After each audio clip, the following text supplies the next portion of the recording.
Welcome to the Radio Revenue Podcast.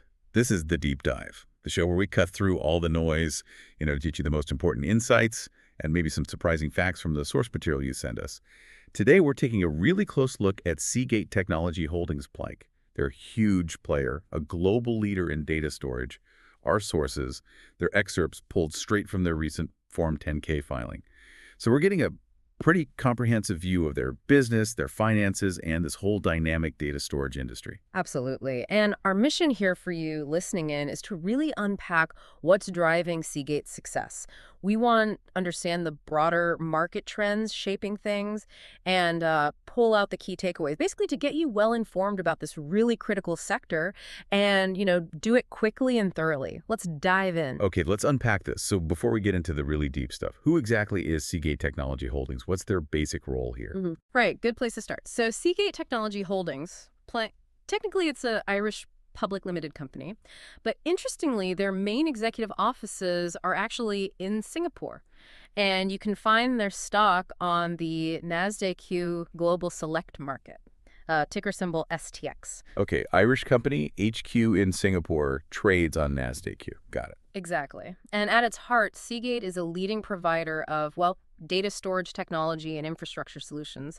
They basically help companies and people store huge amounts of data and, maybe more importantly, help them actually get value from that data. It's not just about holding the bits and bytes, it's enabling insights.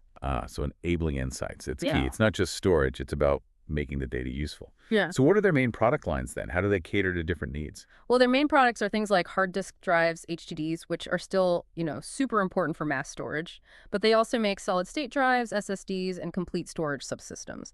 And beyond the hardware, they have this scalable edge-to-cloud mass data platform. It's called Live.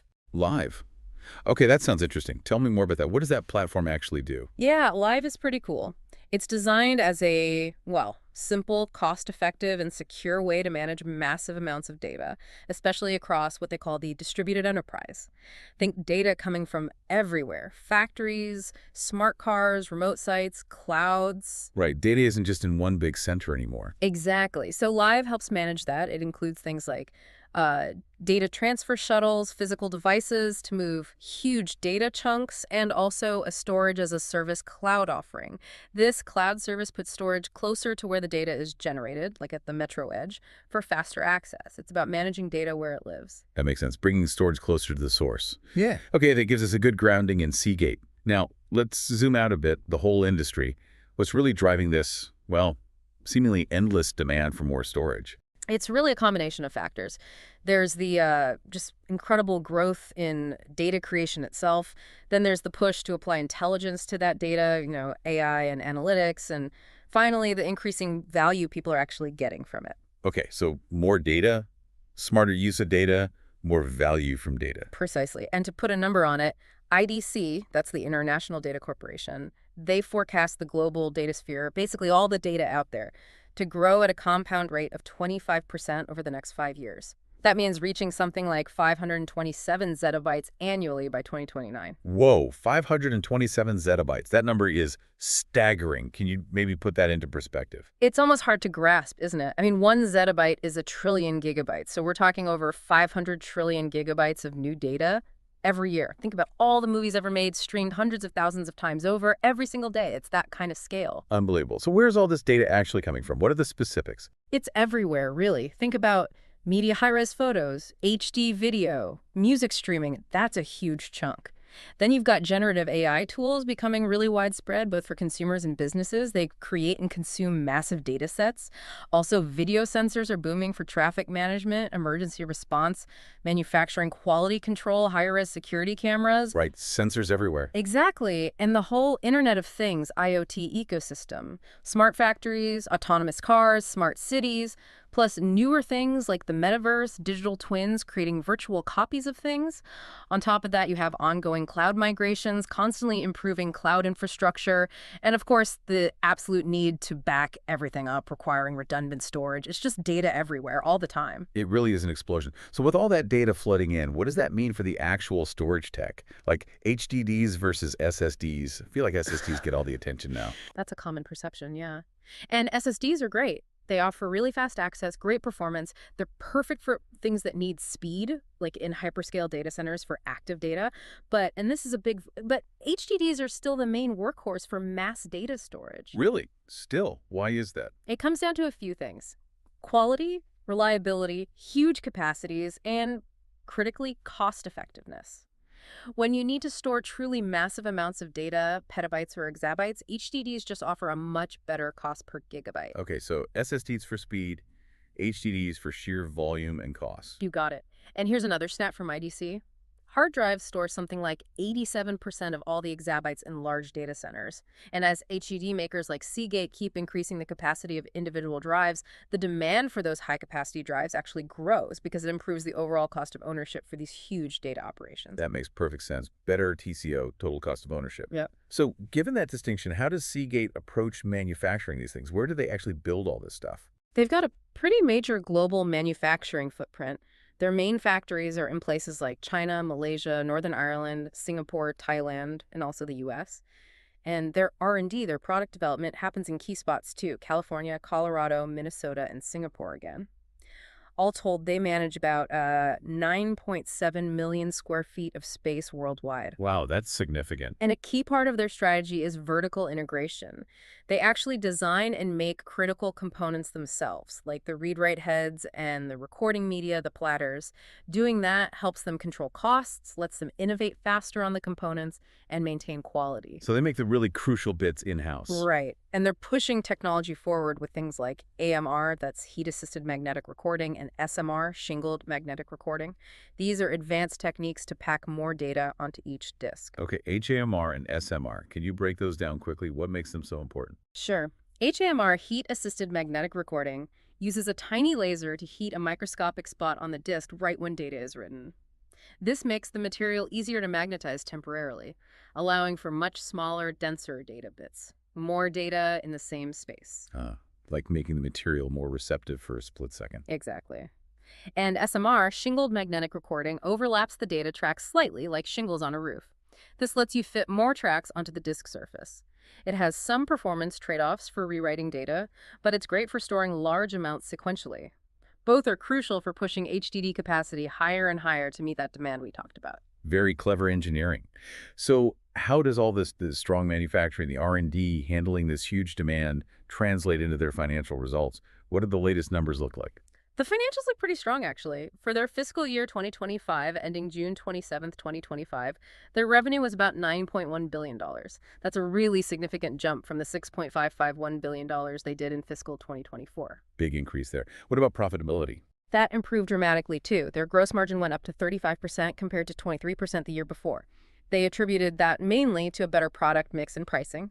Net income also soared, hitting $1.5 billion, up from $335 million. Wow, $1.5 billion net income. That's quite a turnaround. It is. They also generated $1.1 billion in operating cash flow and paid out $600 million in dividends. And just look at capacity, shipped 595 exabytes of HDD capacity in 1 year. 595 exabytes. Yeah. The scale is just mind-boggling. It really is. Oh, and the board had authorized a $5 billion share repurchase program. They paused it through fiscal 25, but expect to restart it in the first quarter of fiscal 26. Okay, solid numbers overall. And how did the stock market react? How did Seagate stock perform compared to, say, the broader market? Very well, actually. If you look at their 60-month total return up to that June 27, 2025 date, Seagate's return was 358.36. That significantly outperformed the S&P 500, which was at 215.89 over the same period, and also beat the Dow Jones U.S. Computer Hardware Index, which came in at 233.35. So investors definitely noticed that performance, outperforming the market and even their specific sector index. Yeah, it suggests strong confidence in their strategy and their position in the market. All right, but it can't all be smooth sailing. Every company, especially a global one like this, faces challenges. What are some of the key risks Seagate has to navigate? Oh, absolutely. There are definitely risks. One big one is just the constant pressure to innovate and launch new products on time that the market actually wants. Competition is fierce. And speaking of competition, they operate in markets with significant price pressure. That can always impact margins. They also have a reliance on key customers, think the big hyperscale cloud providers. If one of those major customers cuts back orders, it could hurt. Dependence on a few huge buyers. Yeah. Makes sense. Yeah. And forecasting demand accurately in this market. It's really tough. It's volatile. Getting it wrong means either too much inventory or missed sales. Then there are the geopolitical risks. Political unrest, war, natural disasters. These can disrupt their global sales and manufacturing network. Changes in trade policy, like U.S. sanctions or tariffs, can also increase costs or dampen demand. That seems particularly relevant given their global footprint. It is. And related to that are supply chain vulnerabilities.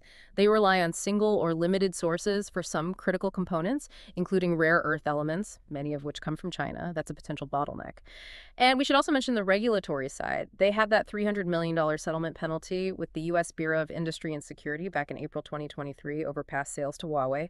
They paid $60 million of that in fiscal 2025. It just highlights how tricky navigating global trade rules can be.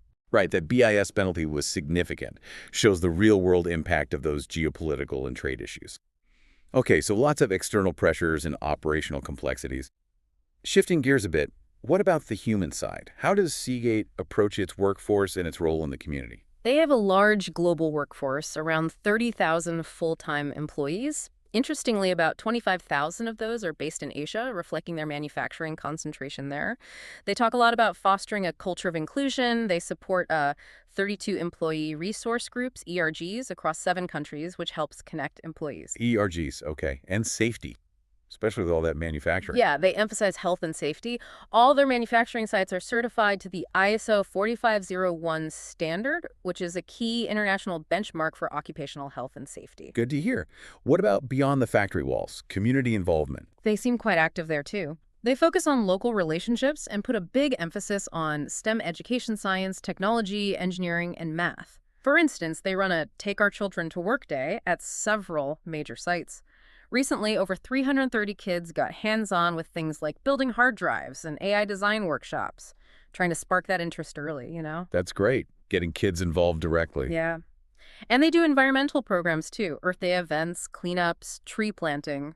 There's a neat example in Singapore where they have a rooftop garden, and the food grown there by employees is donated to a local home for the elderly. Plus, they support food banks and other nonprofits like Habitat for Humanity near their Minnesota facility.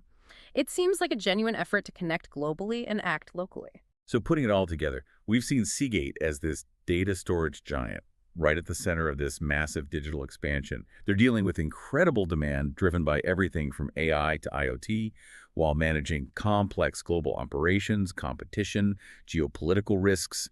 It feels like they're not just, making storage devices. They're kind of enabling the whole digital future. That's a great way to put it. And connecting it to the bigger picture, the sheer amount and importance of data just keeps growing. So storage solutions like Seagate's, they're becoming even more fundamental, more critical infrastructure. Their investments in tech like HAMR and SMR plus the Live platform show they're looking ahead, trying to anticipate future needs, even while juggling all those risks and trying to be a responsible corporate citizen.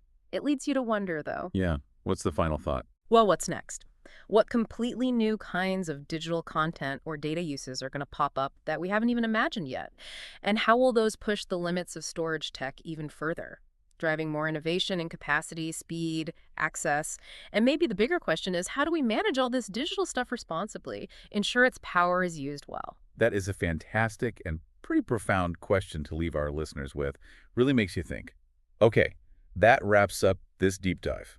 It was a Revenue Radio podcast. Thank you for watching. Please like, subscribe, and hit the bell to stay updated with our latest analyses.